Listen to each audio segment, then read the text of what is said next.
Hello, good morning students. So last lecture में हमने अपना जो फर्स्ट चैप्टर है that is unit number 1 basic of tool engineering, इसको हमने लास्ट लेक्चर में स्टार्ट किया था।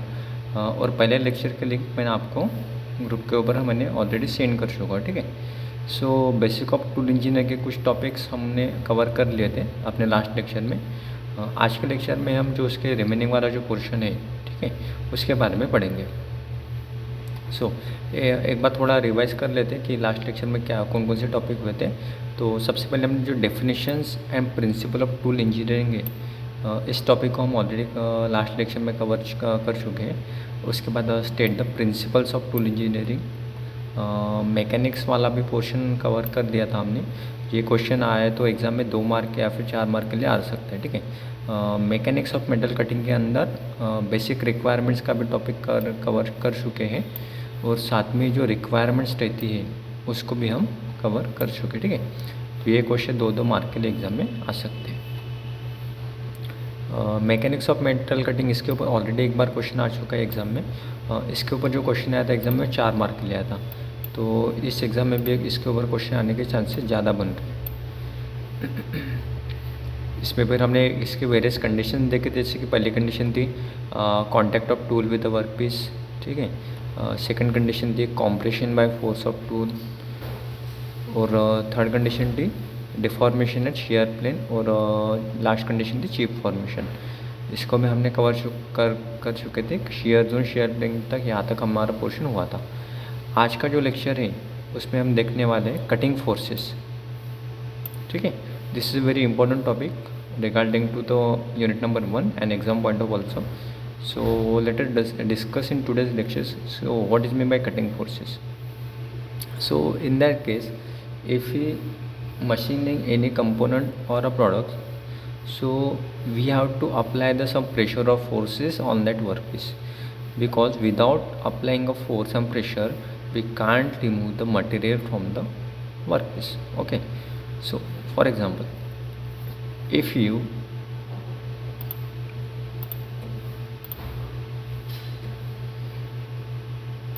अगर मैं एक पेंसिल की अगर बात करता हूँ, ठीक है, अगर मैं एक पेंसिल की अगर एक बात करता हूँ, और पेंसिल का अगर मुझे शार्प उसका जो टिप है अगर उसको शार्प करना है तो मुझे इतना पोर्शन उसका रिमूव करना पड़ेगा, ठीक है। इतना पोर्शन मुझे सामने से रिमूव करना पड़ेगा। तो रिमूव करने के लिए मुझे एक वेपन लगेगा, रिमूव करने के लिए मुझे एक वेपन लगेगा, और इस वेपन को हम क्या बोलते हैं, शार्पनर, ठीक है। एक मुझे क्या लगेगा, यहाँ पे एक वेपन लगने वाला है, क्योंकि विदाउट वेपन हम उसको शार्प नहीं कर सकते, ठीक है। तो हमें जो रिक्वायर्ड है अभी यहाँ पे वेपन, उस वेपन का नाम है शार्पनर। यहाँ पे उसके ब्लेड कनेक्ट है ये,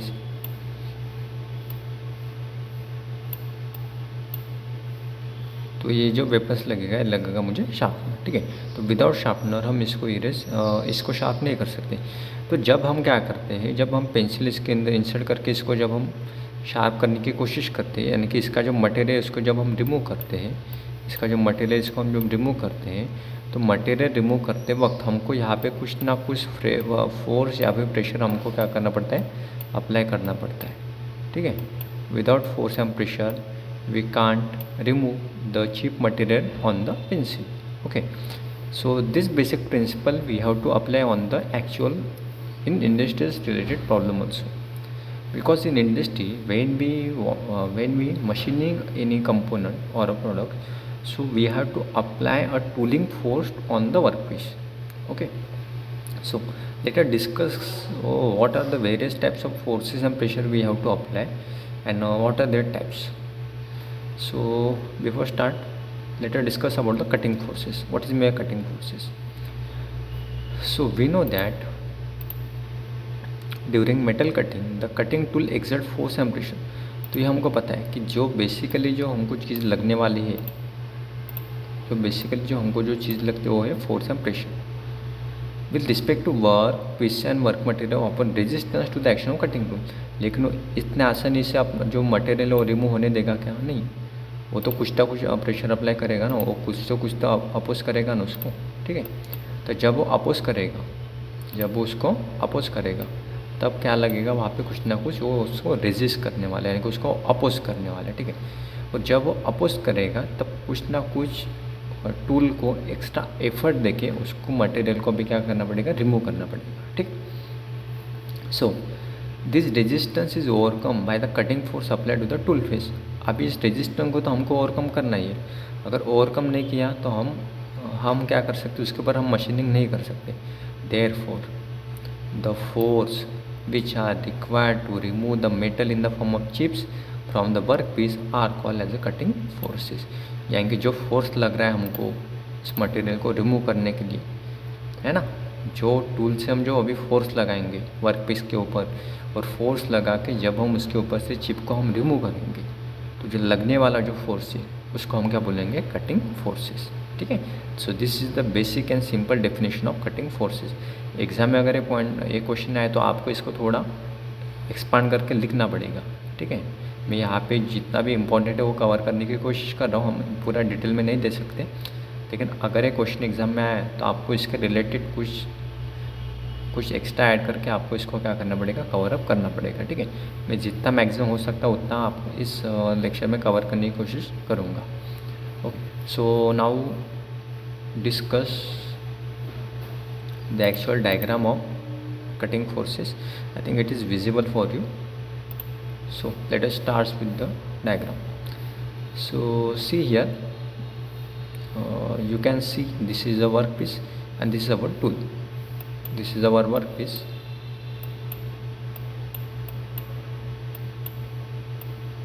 I am writing here for W/P for workpiece, and this is our tool. Okay, so here the total number of 3 forces are acting on this workpiece. So first force is tangential force, okay, and number here. Second force is axial force, and third force is radial force. So see here, there are the major 3 forces that act on the workpiece: tangential force, axial force, and radial force. So let us discuss what are the mean of their forces. So see, this is the tangential force. This is the tangential force. So when we act tangential force, so tangential force always acting perpendicular to the workpiece. See, this is the direction of this force. So you can see here the direction of the force is perpendicular to the workpiece. Okay, direction of the force is perpendicular to the workpiece. So now second force is, that is the axial force. So axial force direction is always parallel to the workpiece. See, this is the axial force direction and this is our workpiece direction. So both the direction are parallel to each other. So axial force are always parallel to the workpiece.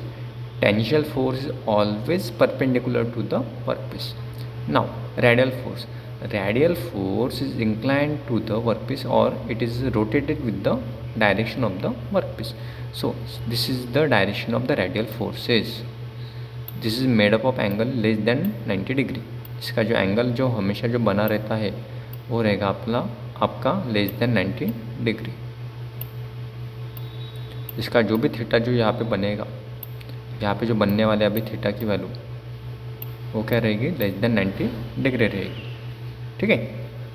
So tangential force अगर बात करते हैं तो उसकी direction रहेगी 90 degree की. Axial force और इसका जो एक तो पैरेलल में जा रहे हैं एक दूसरे के, और रेडियल फोर्स की जो डायरेक्शन रहेगी वो रहेगी लेस देन 90 डिग्री पे, ठीक है. So this is the basic diagram of cutting forces, tangential force, axial force and radial force. आपको सिर्फ सिंपल में इतना ध्यान रखना है कि टेंजेंशियल फोर्स जो रहता है वो हमेशा परपेंडिकुलर रहेगा वर्कपीस को. उसके बाद जो एक्सियल फोर्स है वो पैरेलल रहेगा वर्कपीस को, और जो रेडियल फोर्स वो हमेशा कैसे एक्ट होगा, इंक्लाइन एक्ट होगा, ठीक है. अब इसको थोड़ा और डिटेल में देखते हैं. अगर क्वेश्चन आया तो आपको ये डायग्राम उसके अंदर बनानी पड़ेगी.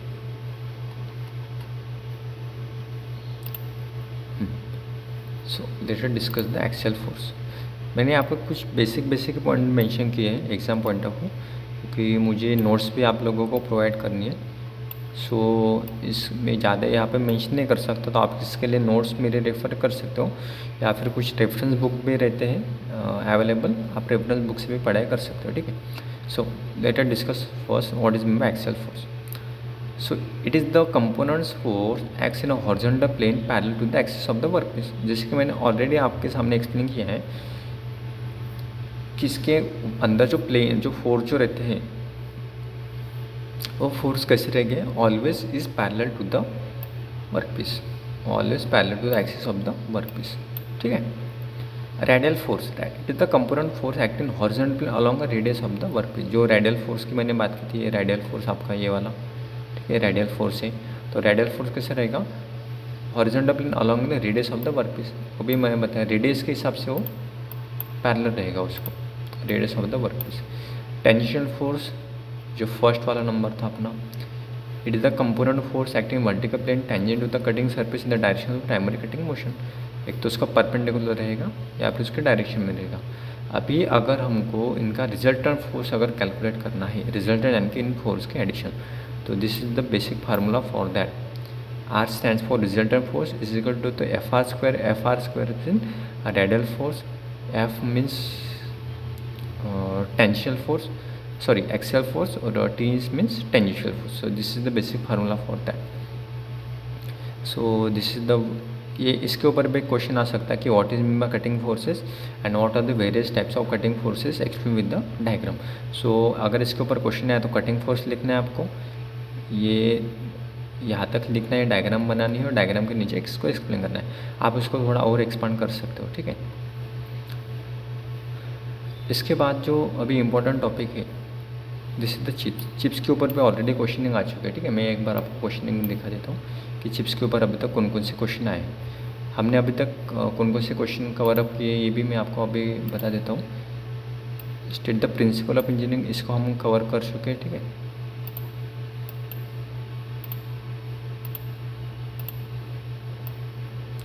इसको हम ऑलरेडी कवर कर चुके हैं, ठीक है। मर्चेंट सर्कल बचा है, ऑर्थोगोनल कटिंग प्रोसेस बची है, इसको हम कवर कर चुके हैं, मैकेनिक्स को, ये तो सेकंड चैप्टर में देखने वाले। शेयर एंगल अपना हो चुका है 2 मार्क के लिए। बेसिक रिक्वायरमेंट भी हो चुका है चिप फॉर्मेशन का। हाँ, अभी जो क्वेश्चन हम पढ़ने वाले हैं वो है condition with discontinuous chips are produce और explain the type of chips, ठीक है। तो ये तो 2 क्वेश्चन हमको अभी कवर अप करने हैं। इसके ऊपर देखो 2 बार क्वेश्चन आ चुके हैं, ठीक है। सो यहाँ तक अगर क्या होता था अपना 50% सिलेबस कवर हो चुका है, ठीक है। तो अभी चिप्स के बारे में पढ़ते हैं। ज़्यादा बड़ा चैप्टर नहीं है और 2 लेक्चर इनको सफिशिएंट है, ठीक है। So now discuss what is mean bye chips. So chips it is a very simple concept, like example, I was already talk about the example of pencil and sharpener.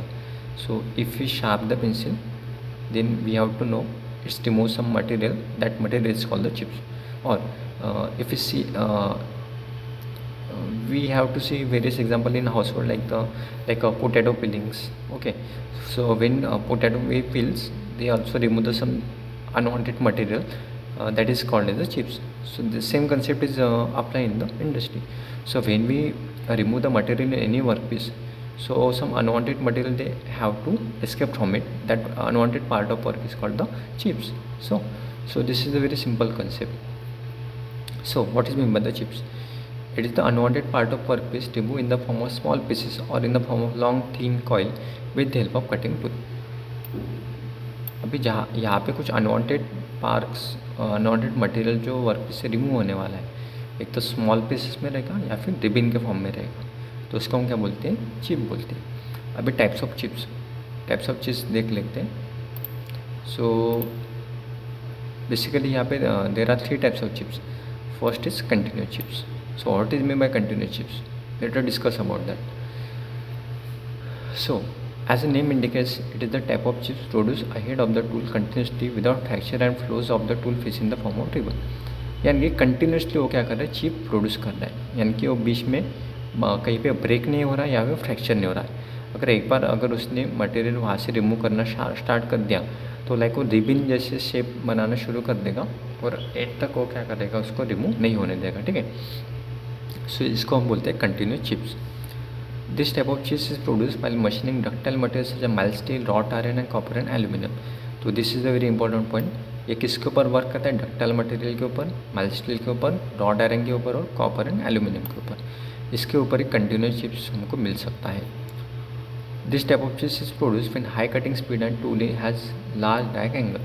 तो इसके लिए जो speed है ये हमेशा हाई होनी चाहिए और लार्ज रैक एंगल भी कैसा होना चाहिए? हाई होना चाहिए, ठीक है। अभी रैक एंगल हम ऑलरेडी पढ़ चुके हैं, एक बार मैं बता देता हूँ। यहाँ पे रैक एंगल हमने देखा था, हाँ इसको बोलते हैं रैक एंगल, ठीक है।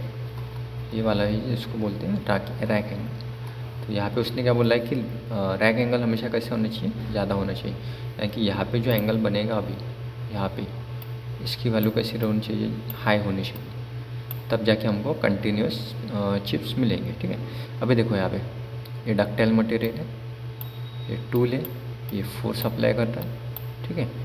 यहाँ पे देखो रिबिन के जैसे ऐसे ऐसे ऐसे चिप्स अभी यहाँ पे फॉर्म होना शुरू कर देगी। ये हाथ पे कनेक्ट है क्योंकि अभी तक क्या है, ब्रेक नहीं हुआ है, ठीक है।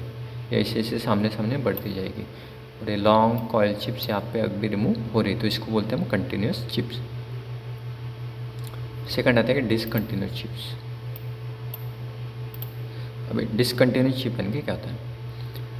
So it is the type of chips which was produced in the form of separate plastically deformed segments which are not connected with each other। ये एक दूसरे को कनेक्ट नहीं रहती है, ठीक है। ये एक दूसरे को कनेक्ट नहीं रहेगी। वो क्या करेंगे, छोटे छोटे पीसेस में ब्रेक करते करते जाएंगे। मतलब कंटिन्यूस हमको चिप नहीं मिलने वाले, छोटे छोटे हमको पीसेस मिलेंगे, सेगमेंट में मिल जाएंगे, ठीक है। It was produce in machining brittle material. अगर ब्रिटल मटेरियल के ऊपर अगर हम मशीन करते हैं या फिर कास्ट आयरन के ऊपर अगर हम मशीन करते हैं तो हमको क्या मिलते हैं? सेगमेंटेड चिप्स मिलते हैं। Such chips make it produce in machining ductile material at very low speed at high speed of pull. अगर इसकी स्पीड अगर बहुत कम रही और हम फीडिंग अगर ज़्यादा कर रहे टूल को, तब जाके ऐसे सेगमेंटेड चिप्स प्रोड्यूस होते हैं। देखो ये सेगमेंटेड चिप्स है, ये टूल्स है और ये डक्टाइल एंड ब्रिटल मटेरियल यहाँ पे हमने यूज़ किया है। इसके बाद लास्ट वाला टॉपिक है continuous chip with the built up edge. So it is the type of continuous chip in which the friction between the chip and the tool is so high that the chip material will itself to the face। कभी कभी क्या होता है, यहाँ पे जब machining हम लोग करते हैं टूल से, तो यहाँ का टेम्परेचर